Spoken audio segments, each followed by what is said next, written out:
imagine that they're gay. You enjoy being in a relationship or doing things with someone of the same sex. Now, I want you to imagine what it would be like if they told you, or people told you, that you couldn't do things or you couldn't participate in things because you were gay. Today, I am here to answer the question, should New York's finest march on St. Patrick's Day if gays cannot? Let me repeat the question. Should New York's finest, police officers, firefighters, other officials, march on St. Patrick's Day if gays cannot? My answer is no. I don't think New York's finest should march on St. Patrick's Day if gays cannot, and I will give you 3 reasons why. 1, we live in the 21st century where we should be practicing equality for all. 2, New York's finest are highly respected, and if they took a stand and did not march on St. Patrick's Day, it could send a strong message that would imply that they do not agree with the discrimination of gays. And 3, the parade is not a Catholic-run event, so everyone should be allowed to participate. Now, I ask you this. Don't we live in a world where judging people brings nothing but hatred? And at least here in America, we're a little bit more open and understanding and accepting of different races and genders. But why should sexuality be any different? This brings me to my first reason on why I think that New York's finest should not march on St. Patrick's Day if gays cannot. It's because we live in the 21st century, and we should not be judging people, and there should be equality for all. We shouldn't judge them on color of skin or gender, and slowly but surely we are becoming more okay with same-sex love and marriage. In 2011, same-sex marriage became legal in New York, thanks to the Marriage Equality Act. So even though now gays can get married in New York, in the 2014 St. Patty's Day parade, they were still discriminated against. If they were openly gay and wanted to participate, they were not allowed to. Everyone needs to stand together, including New York's finest, and make it known that it's not okay to discriminate against a person's sexuality. This brings me to my second reason on why I believe that New York's finest should not march on St. Patrick's Day if gays can't. New York's finest are well respected in New York. They fight crime, they put out fires, and when they're arresting a criminal or they are, saving someone from a burning building, they don't stop to discriminate against that person and then suddenly, you're gay, I'm not going to save you. That doesn't happen. In February of this year, there was an article written by Wendy Kaminer, I don't know the pronunciation, and it was written in The Atlantic, and she wrote this article, and in this article there was a letter that was written by different organizations and individuals and public officials. They're kind of meshed their ideas together, and they wrote it to the mayor of New York, Bill de Blasio. And it states, the presence of uniformed police and firefighters in such a procession sends a clear signal to LGBTQ New Yorkers that these personnel who are charged with serving and protecting all New Yorkers do not respect the lives or safety of LGBT people. If New Yorkers did not march in the St. Patty's Day parade, this would send a clear message that they are not going to stand for the discrimination against gays. This brings me to my third reason why I believe that the New York's finest should not march on St. Patty's Day if gays cannot. The parade is not a Catholic-run event, and everyone should be allowed to participate.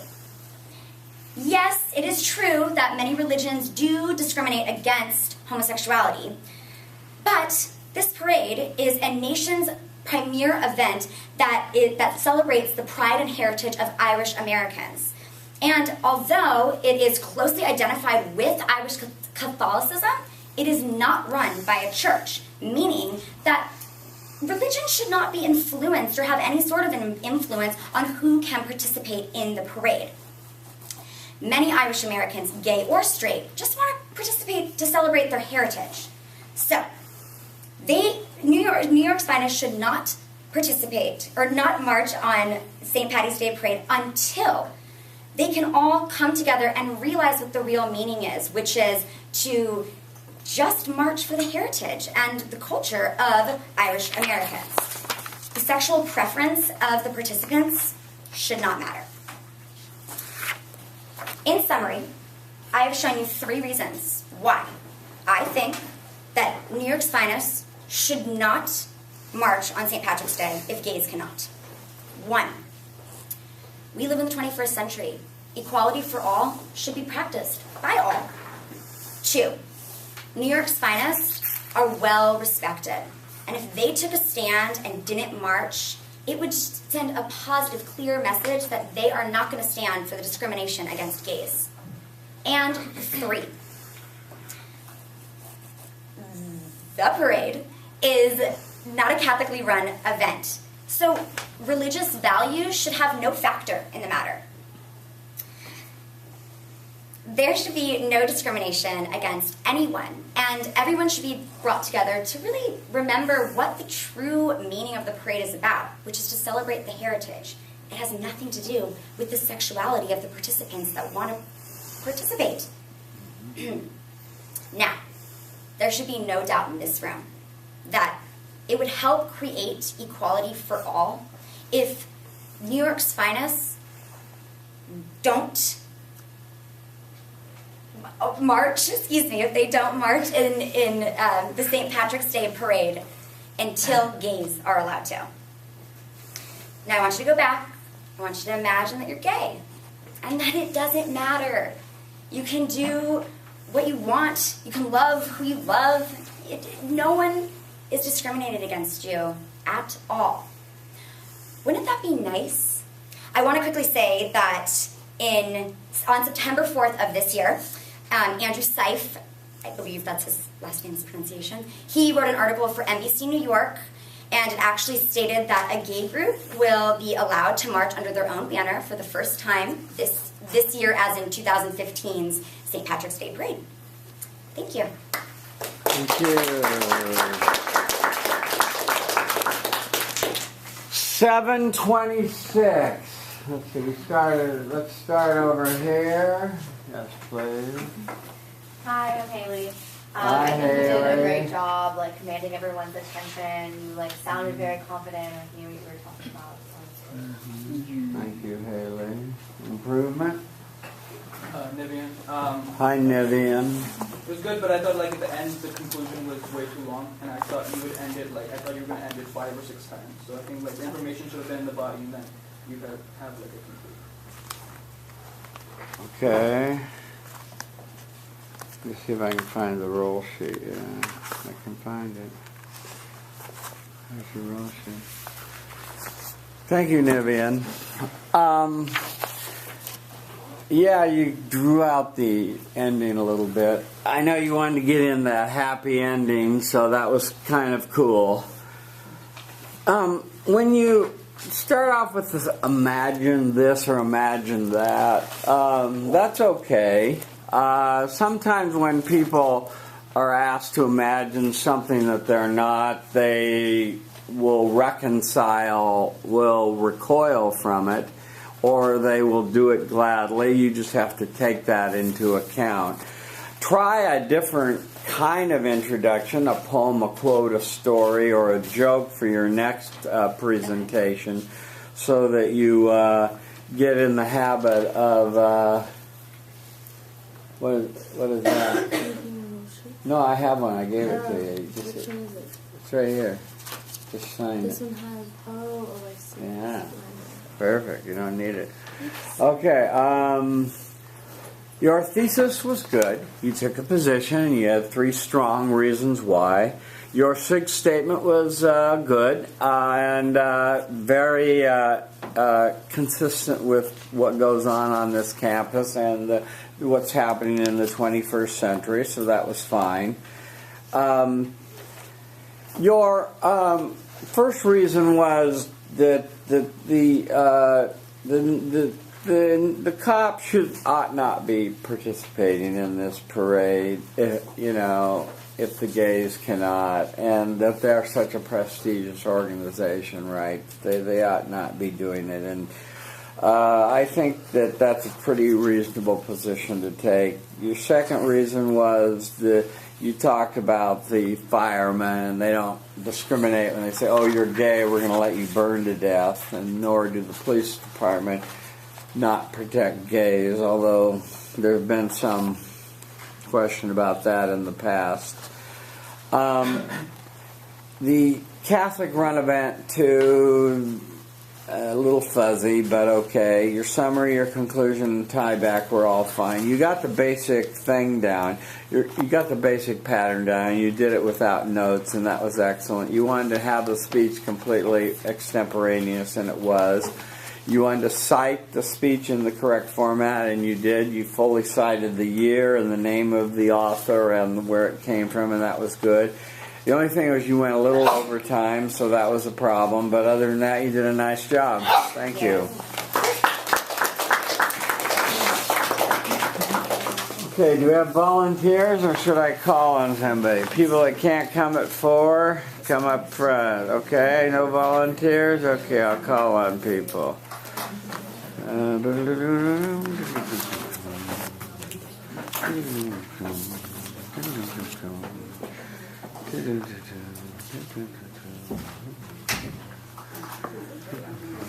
No one's volunteering, huh? Okay, that's good. Great.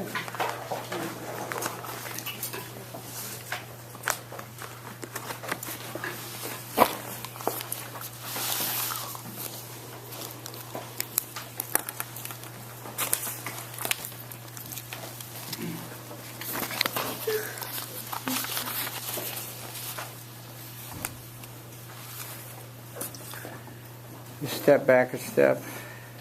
Yeah, that works.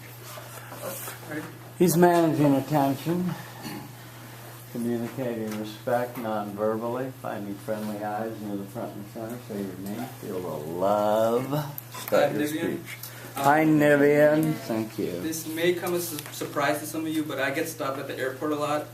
I was in Paris over the summer. On this particular flight, I got stopped on 4 different occasions. They even announced my name on the speakers once because I had been selected for a random check. So you can imagine my relief once I finally got back to the U.S. I was like, home sweet home. Not so much. They have these automated checkout machines now where you can swipe your passport and then go to your luggage directly instead of going to immigration. When I did it, it printed a picture of me out with a big cross on it. I showed it to the guy in charge and he directed me to this room for questioning. Now, I've been through this routine so many times, I know exactly what they're going to say and what tone they're going to ask. I just went up to the lady directly. I was like, listen, yes, yes, no, okay, but it wasn't my fault. But after going through the whole routine, right before I was about to leave, she said, can I have your email address and your phone number? I gave it to her, but I didn't know what she needed it for. I mean, is she going to call me in 2 weeks to make sure I've been staying out of trouble? But I just got paranoid that someone was going to go through my messages or my emails. And it may just be paranoia, but what do we really know what goes on in the name of protecting us? In a story done by CNN, they caught the NSA spying on our own Senate. Our own NSA was spying on our own senators. Now that they have been caught, the question that arises is that, will the domestic surveillance policy change? And the answer is no. The domestic surveillance policy will not change because of 3 primary reasons. First, a lot of the issues that arise with the NSA are due to the fact that they don't work in their confinements and they misuse their power. So the issue is not of the policy, but of the fact that it's not being implemented properly. Secondly, it is reasonable to assume that the current administration is particularly sensitive of having a terrorist attack under their watch. And finally, the current government is complicit in maintaining such a policy because it feels that it is the best way to secure the public. If there are many accidents after someone running a red light, the reasonable thing would not to change the law of running red lights, but in fact to prevent those things by making sure people are working in the confinements of the law. Similarly, there's no reason to change the policy if the NSA has not been following the confinements of the current policy. In an article written in USA Today, it suggested that if the American public found out that how the NSA was secretly interpreting the Patriot Act, they would be furious. In fact, Senator Rand Paul, who was expected to run for president in the next elections, has sued the Obama administration for not being strict enough on the NSA. So the first thing we need to consider before changing the policy is to remove the vagueness of the policy and make sure the NSA is following the confinements of the current policy before considering a new one.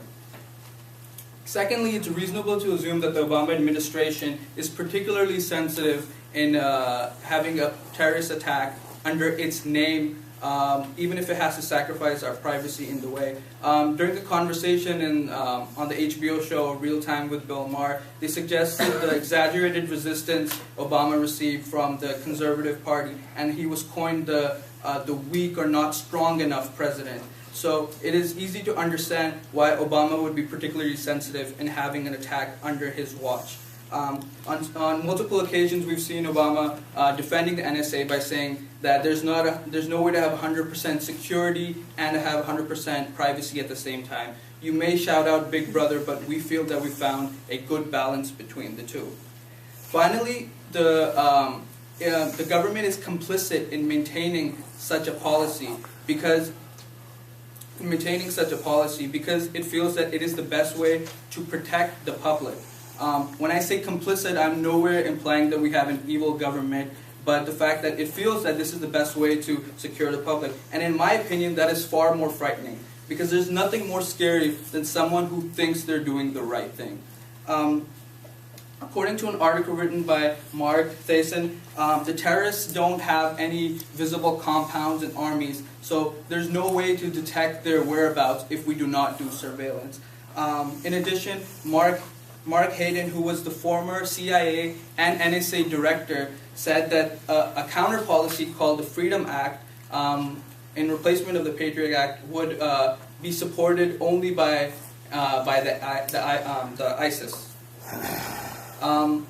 We should not believe in something so much that we begin to cause the thing that we are preventing. We should not believe in democracy so much that we began to dictate it to other countries. We should not believe in peace so much that we began to fight for it. We should not believe in freedom of speech so much that we can't listen to a word against it. And we should not believe in security so much that we began to fear the protectors. The domestic surveillance policy will not change, because the issues with the policy, the issues are not with the policy, but with the NSA misusing their power and a policy not being implemented on them.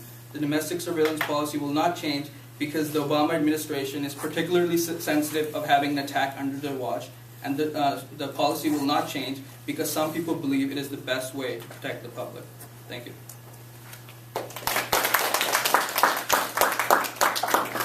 543. Hi, I'm Jian. Hi, Gian. Your introduction was so interesting and inspiring, and your body parts have contained a lot of information that was so persuasive, and your conclusion was also moving. That I was totally persuaded by your argument. Hi, I'm Raymond. Improvement, Raymond? I thought maybe a little more structured, Yeah. in the middle it lost. Yeah.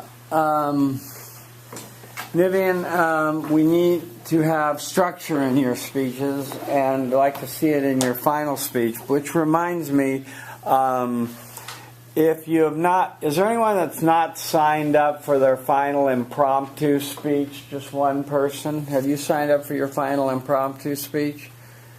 The third one? Third one? No. Okay, so there's two.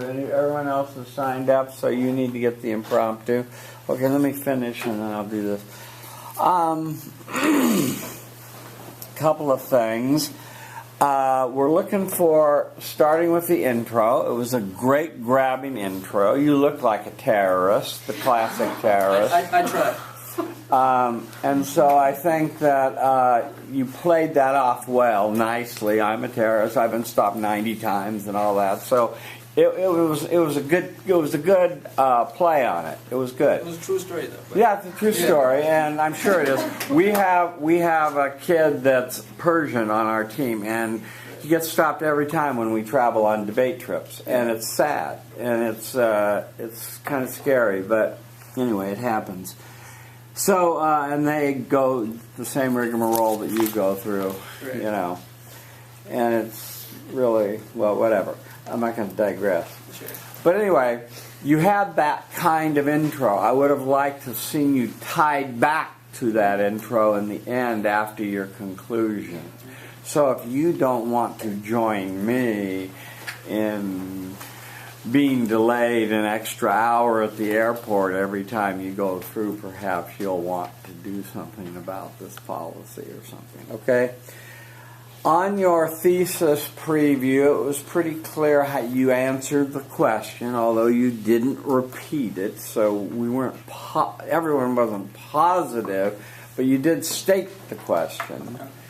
And you did answer it with your preview, so we got it in a good preview, and you had 3 solid arguments why the policy is not going to change. And your first piece from the USA Today was not dated, so your authority went down a little. It could have been from 2012, it could have been from 20, we don't know. Sure. But to give your arguments authority, you got to give them a date. And you didn't, I'll just skip going through it every time. You didn't date any of your evidence. And so you just wanted us to assume it was very recent. Quoting Bill Maher, I guess it's good for this audience. They love him, I suppose. Weak president, I think somebody else could have said that better or made that point more authoritatively. Your summary, conclusion, and tieback were fuzzy. We got lost in the middle of your structure, and if you had a better running narrative, if you, Nivian, if you said, my second reason why this policy is not going to change, my third reason why this policy is not going to change, you would have been easier to follow. And that's what I'm after that's why I'm after you being more structured. So overall, you got the job done, but looking for more structure in your final speech. Follow the prompt exactly. Thank you.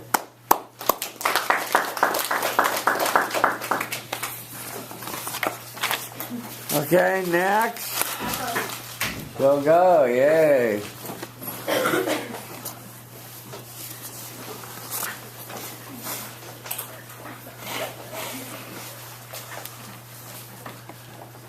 Hi, my name is Jane.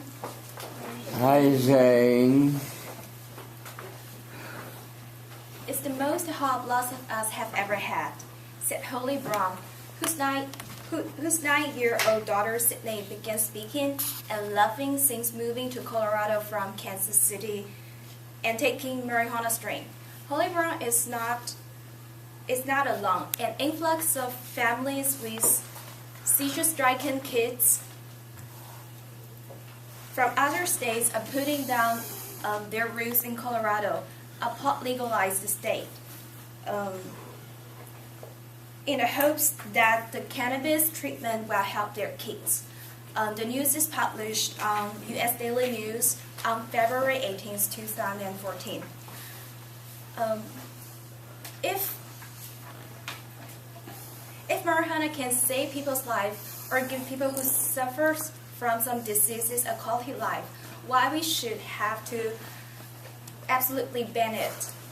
Today I want to answer the question, Washington D.C. votes to decriminalize marijuana for some use, boo or ban? And my answer is boo.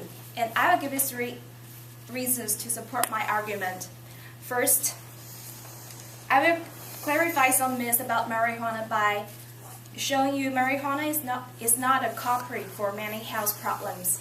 Second, marijuana can be used for effective treatment for some diseases, and the decriminalization of marijuana for some use in D.C. can inspire the other anti-pot states to rethink their decisions about marijuana legalization for medical use. Third, I will show that people can benefit from this rational regulation over marijuana instead of the absolute ban against it. Now, 23 states and DC have legalized marijuana for medical use. Alaska, Oregon, and DC just decriminalized marijuana for sale and personal possession a few weeks ago. The state-level movement to legalize marijuana in U.S. has drawn increasing attention to the safety of this drug. Anti-marijuana arguments primarily focus on the potential problematic outcomes of marijuana use on health issues. Though those concerns sound very reasonable, the scarcity of reliable scientific support makes these anti-pot arguments cannot hold water.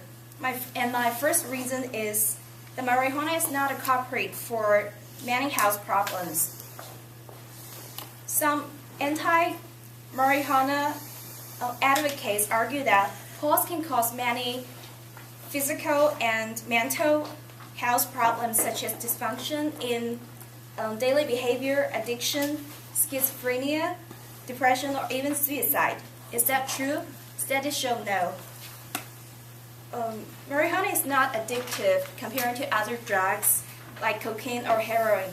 It may increase some physical risks such as increasing your heart rate, dizziness, short-term impairment to memorability, but there is no sufficient and reliable evidence showing marijuana is the culprit for cardiovascular diseases, lung-related illness, or other health problems.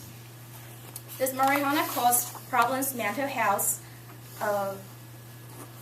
Is it a culprit for schizophrenia? No. According to the new research from Harvard Med School, it proves that marijuana may only increase morbid risk for users who have the schizophrenia family medical history, but the cannabis itself cannot be the cause of this mental illness. Does marijuana legalization increase suicides? No. According to an article published on American Journal of Public Health, it states, and I quote, suicides actually goes down among men aged 20 through 39 after medical marijuana legalization compared with those in states that did not legalize. So based on the above evidence, marijuana is actually not that bad as people thought, if we can clarify those myths about it. My second point is, what does the approval of marijuana decriminalization in DC mean to the other anti-pot states? Contrary to those myths about it, marijuana can actually be used as treatment for some diseases such as cancer, multiple sclerosis, pain, seizure, and other health conditions. The treatment for seizure is especially immediate and effective, just as the story I told you at the beginning. And the possession and the decriminalization of marijuana for sales and possession in DC is more like a symbolic move, which may make the rest of the anti-pot states rethink their decisions about legalization, and it may lead to another nation-level wave of marijuana legalization in the future. According to CNN News of November 5, 2014, it writes, with marijuana legal in the federal government's backyard, it's going to be increasingly difficult for national politicians to continue ignoring the growing majority of voters who want to end prohibition. Imagine if marijuana for medical use is legalized in more states. More families like Holly Brown with seizure-stricken kids don't have to migrate to a pot-legalized state just in order to seek cures for their kids. And my last reason is both the marijuana sellers and consumers can benefit from this law because legalizing and regulating marijuana will bring the nation's largest cash crop under the rule of law, creating more jobs and economic opportunities in a formal economy instead of the illicit market. And also, the government can acquire significant new sources of tax revenue from regulating marijuana sales. And consumers can be more aware, can be better informed about the marijuana profile and potency of marijuana they're actually consuming. In summary, the criminalization of marijuana in DC is good, and I've shown you 3 reasons. There should be no doubt in this room that the criminalization of marijuana in DC is boon to people because rational regulation is better than absolute ban. If there are more states join the marijuana legalization parade, families like Holly Brown with seizure-stricken kids or people who suffer other diseases which can only be mediated by marijuana, then don't have to leave their hometown to secure to seek their life-saving cures. Thanks. 7:37. Where are we? Hi, I'm Brooke. Hi, Brooke. I think that you had 3 really compelling reasons, and you also have really well documented sources.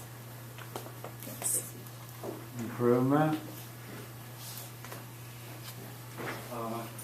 You kind of went over a few seconds. I guess that's okay though. You just were reading the whole thing off your part. Maybe just more impromptu.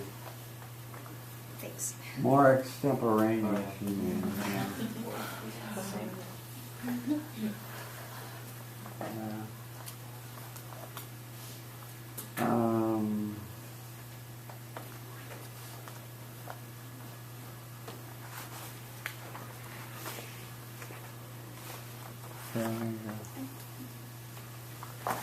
Okay, we're in the red already, great. Let's get this done quickly. You got it done, and it went over time a little bit, so you've got to watch your time. Not 10 minutes over, but you know. Too much reading. We want to work on the extemporaneous if you can. Your eye contact will be your key to effectiveness, so if you can look up more, that's more effective. You had a little trouble pronouncing marijuana. I would have used pot as a substitute word and just substituted that in. You had a good, significant statement. That was well done, and that was excellent. On your significant statement, remember you're trying to sell it to the audience, and you're trying to sell it as a topic that they'll want to listen to. And so you can say, soon it'll come to California, maybe, or something. On your reasons, you said studies show without cites on your first reason for health problems. On your second one, does it lead to mental health? You had footnotes, but I've been asking for people to cite the date and where it came from. And you had a great study, the Harvard Medical School in 2014, no less. I looked at your footnote, but you didn't state it orally in your presentation, okay? And so we want that in your oral advocacy. Your treatment point was good. Cash crops was good. When you find yourself running out of time, you had 2 or 3 bullet points for each of your major points. What you need to learn to do is skip the second and third one down and just get down to your conclusion and finish up. You don't have to get every last point in. But overall, you did a better job and you improved over last time. Thank you.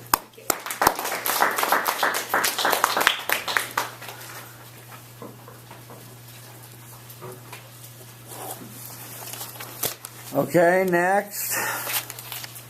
Yeah, come on down. Oh, I think we're gonna have to change the battery. Let's see what we got here. We're on red.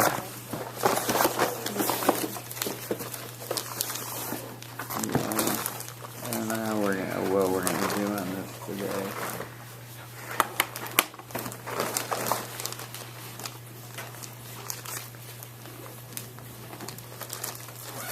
Try this battery.